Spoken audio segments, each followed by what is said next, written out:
Just be honest with you guys. Yeah, that's just it. I don't like this, right? I don't. Yeah, I'm way more comfortable back there, or well, today, right there. Um, but a little while ago, I just told God I'm all in. So,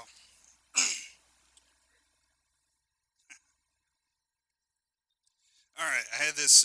I call this one foot in front of the other. I'm just going to read this off and probably talk about it a little bit. But this past year has been an absolute amazing year. It seems to have been filled with more highs, lows, struggles, and victories than I can remember. Stretching back a little farther than a year, we have built a house, brought a child into this world, changed jobs, and helped start a church. Starting with the house, it was, I mean, and everybody knows that's tough, but it was one of the most physically, emotionally, and financially draining things we've ever gone through as a family. But starting out with that, I had told my wife, and even when, because you hear about all these stories. I mean, even while we were building it, we had a ton of people tell us, I don't know how you do it. That's what caused our divorce. That was this and everything. I told her, I said, I'll burn the thing to the ground before that ever happens, because it just sticks, right? And I can truthfully say out all that, then uh, the financial difficulties, and it was such a pain. It just seemed like it wasn't going to happen.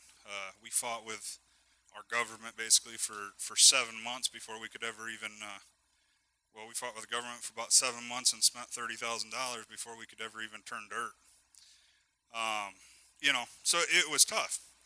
Um, but now that we're done, I can say without a doubt our marriage is stronger for it, right? Because we went into that knowing that it would be tough, but also knowing that through Christ we can accomplish all, and together as a couple, um, we can do amazing things.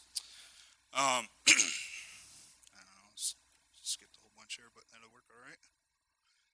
Yeah, and then through that too, then my wife became pregnant. Uh, I know I look like I'm about 18, 19 years old, but I'm not. Um,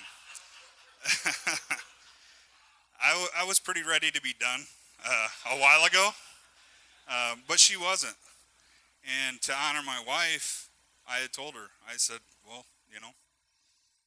I had actually asked her to throw a fleece out, basically, and, here's a time frame, and, Lord, if this is your will, we're asking you to do it in this time frame. Well, yeah, come on, right? uh, More importantly, I'll ask you to do it in my time frame, right? So that didn't work. Uh, and my wife had kind of resigned to the fact that we were just going to have the two children. And she brought the paperwork home for me to get snipped and all that other fun stuff. And a few days later, she started throwing up. And I was like, man, I've seen this before. And so in a sense there, I was at a point where I was like, okay, I did my husband duty, I gave it some time, and it didn't happen. Okay. Well, you know what? God had another plan in mind. And, you all know that are parents, what a blessing, right? So she was sick. She literally, she throws up pretty much all day long, every day for 9 months. Um, she's got a condition in her brain where, and this honestly was probably one of the biggest reasons I didn't want to do this again. Uh, Her life is at risk through pregnancy. Um, that's not easy as a husband, as a protector, as a provider, right? Um, but God was faithful again, and everything came out fine. The, our boy's doing fine. We got 3 boys now. They're all crazy, uh, wrecking everything, including our brand new house.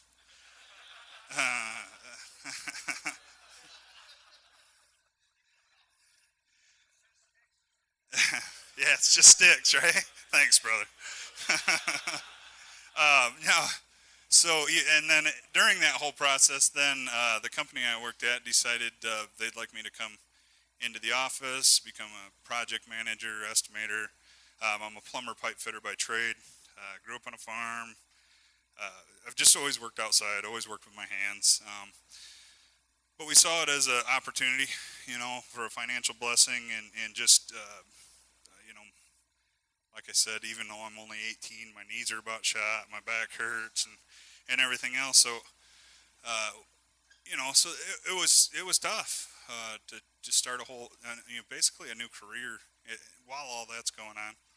And more recently, we've tried to discern whether or not is that really God's will for me to do that. It's taken. I've always worked a lot, but this is it's taken a lot more time from my family, from my church. So we're trying to feel that out. But so it was tough going through all that, and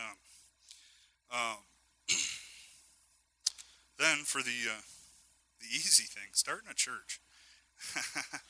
In a lot of sense, it has been easy because of the leaders that we have, the foundation that we have, and I include all of you in that as well, because we are here as a group.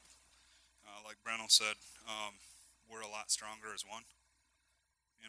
So, but that's there's been a lot of highs and lows in that, a lot of expectations. If any of you know Brian, that's a bit of a chore. No, I'm just joking. No, I'm just joking. No, but he's kind of like I am in a lot of sense. We're both, if we're gonna do it, we're gonna do it, and we're gonna go 100%, and we're gonna go 100 mile an hour. And you know what? We've learned, I think, sometimes God doesn't want you to go 100 mile an hour. He does want you 100%, but sometimes that's in a different direction than what you think it is. And he's shown us that time and time again. And even in a year, you look back and reflect on it. And I'm so thankful that where sometimes me and Brian may have wanted to run forward, God pulled us back a little bit. Because this isn't what we do, or what we thought we would do, or anything like that. So it's new to us, But I can't imagine doing it without the foundation that we have, the backbone of the leadership. There's so much safety in that, so much wisdom. We sit in the elders meetings and listen and learn, and you like to think you know it all. You like to think that you're always right, and so often these guys prove to you why you're not and why you don't. And I can't imagine doing something like that on your own. So any of you that are in churches or whatever, even though you may think it's a small role or anything like that, anything that you can do to help your leadership, to help the people in the church, to help lift them up, to take one little task from them, to encourage them, I encourage you guys to do that so much. I mean, it's just huge. And these guys have been nothing but an encouragement to me and Brian, and like I said, I just can't imagine doing that without them.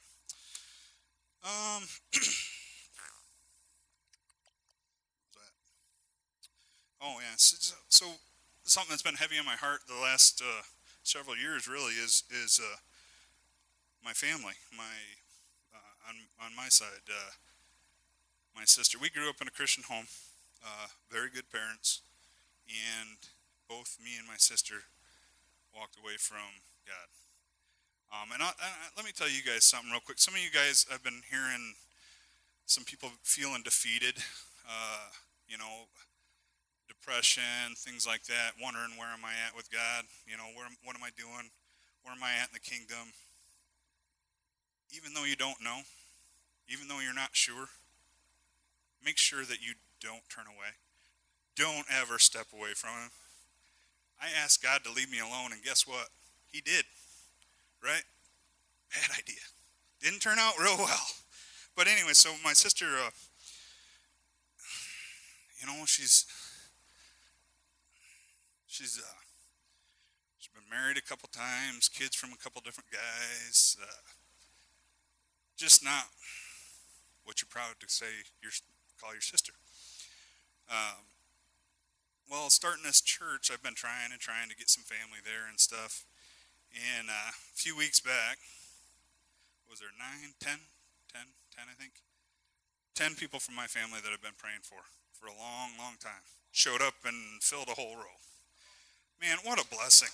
What a blessing.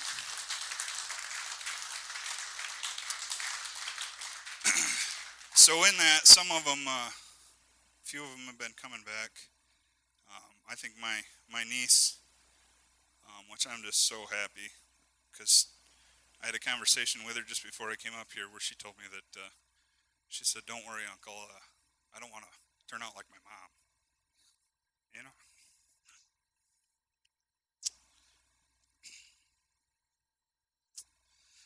But that in itself is just such an encouragement, right? I mean, to see something like that you pray for uh, constantly. And Dave, I didn't have this on here. I wasn't sure if I was going to talk about it or not, but something very recent um, in Kalamazoo. We started that church. Didn't know a lot of what we're doing, and uh, things have been going well. Uh, and then I don't know, was it mid-February, Brian, the shootings? Yeah. A guy that I used to work with, and actually his daughter does work with us now. Well, she hasn't been able to come back to work yet, but him and his son were shot and killed, along with 4 other people in one night. Well, actually, no, 6 other people. Total of 6 died. Just random, uh, just random evil, you know. And there's such a feeling of oppression, I think, not just in Kalamazoo, but everywhere. This evil just seems to grow and become powerful and more and more and more. And I like what you said and what your wife had said about warriors, because that's how I feel too. And I don't necessarily feel pride about it, but I feel a sense of urgency, right? I mean, there's more and more, and the church is less and less and less. And how is that? How is that? How can we let that be? And that's how I feel now. We can't. This is awesome, right? But now what are we going to do with it? What are we going to do with this? Where are we going to go? Who are we going to impact? How are we going to change the world? How are we going to spread and grow the kingdom? That's what this is about, right? That's what I want to see. I want to run through that wall and conquer evil. And I don't want to do it because of me or because of what I can do, but I want to do it because of what God can do through me and with me. So when those shootings happened, it was tough. I mean, that was a guy that I had worked with, and I never really talk about it a whole lot, but he was a lot of fun. He always had a smile on his face and a good time.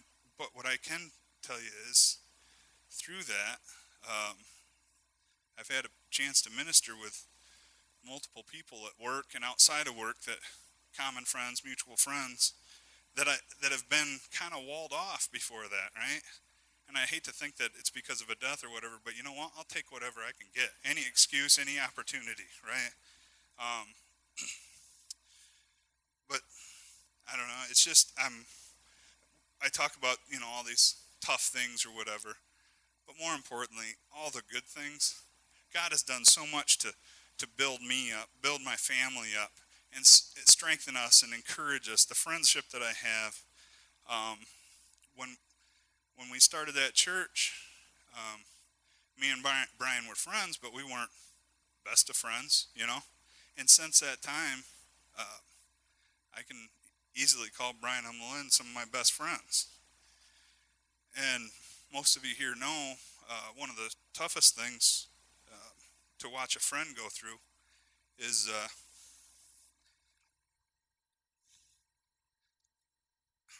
what they went through this year with the loss of their son.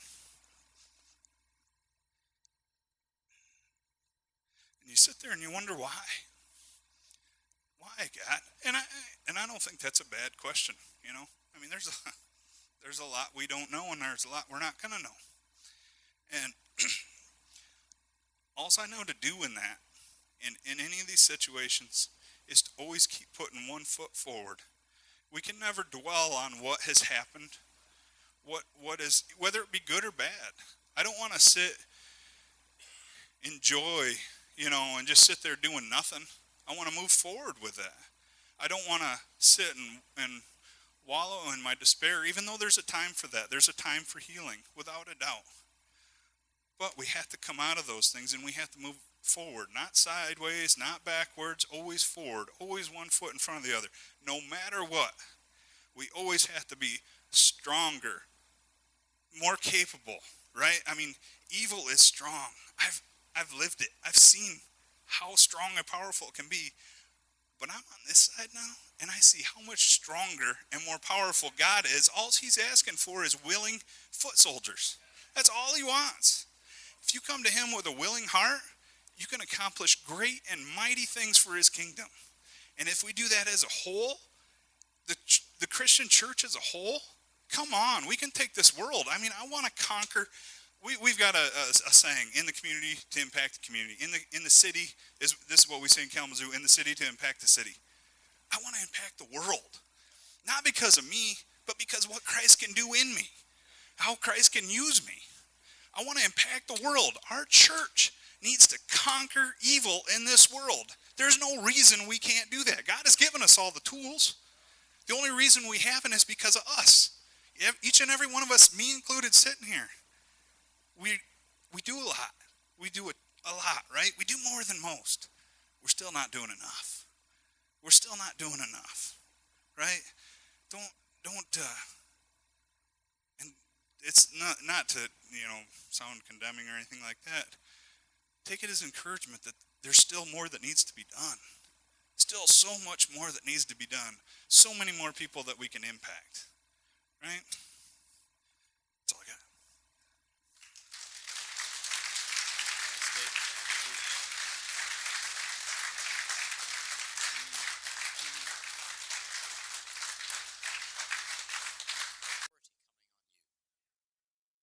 There's an authority coming on you.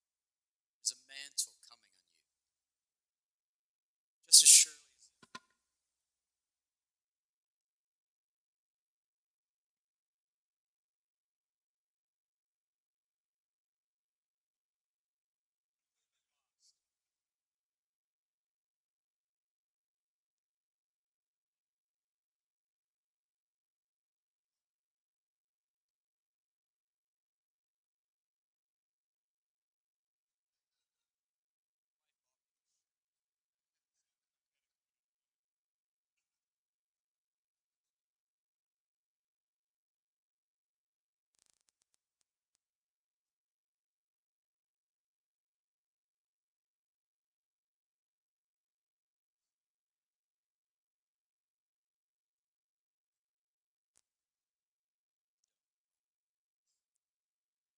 God's taken you out of He's not only taken you out of the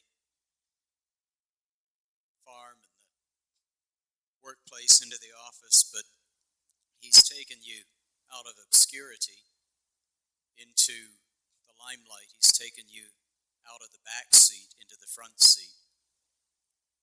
There is an acceleration going on, and you will hit the 100-mile. And there's a day will come when that will seem slow. And there is a call upon you to guard yourself, to guard your physical health, to get yourself into a little better shape, because if you don't have a body, when you start getting up a little bit older, you won't have a body to preach in. And so, in the midst of everything else, it's a season of physical discipline to get to the gym, to get in shape, in order that you can carry the other things that God is going to put upon you, because the demand will not decrease, it will increase. And there is a place that is coming for you to speak into the life of the community, into the public place. And somehow God is going to give you credibility. He is going to give you credibility, which means people will listen to you when they won't listen to somebody else. And you'll say, why are they listening to me? It doesn't matter. It's the favor of God. And you will be dealing with city councilors, civic leaders, business leaders. People are going to come to you for solutions. And they'll say, how is it that you have been able to resolve that issue? How is it that you can do that we found so much difficulty in doing? And Lord, I pray that you would give this man incredible favor in the business community. Lord, that you would raise his profile.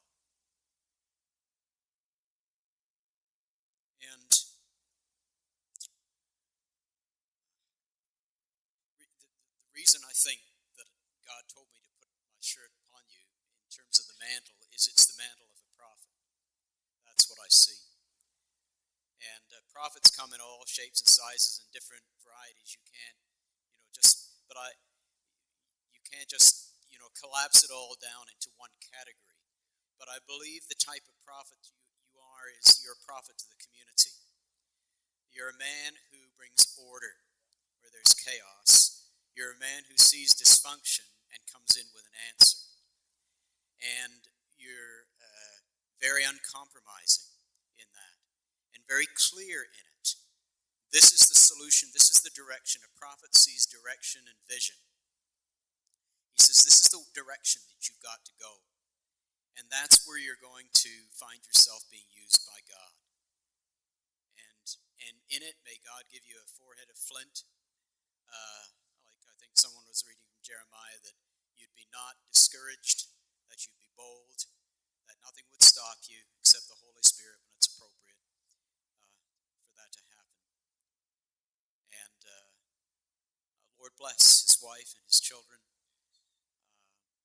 Put all the other affairs of his home in order so that he can be released to do these things. Even though it seems that he's thinking in his head, this is absolutely impossible. I'm already working about 110 hours a week. He's saying it's going to go to 200.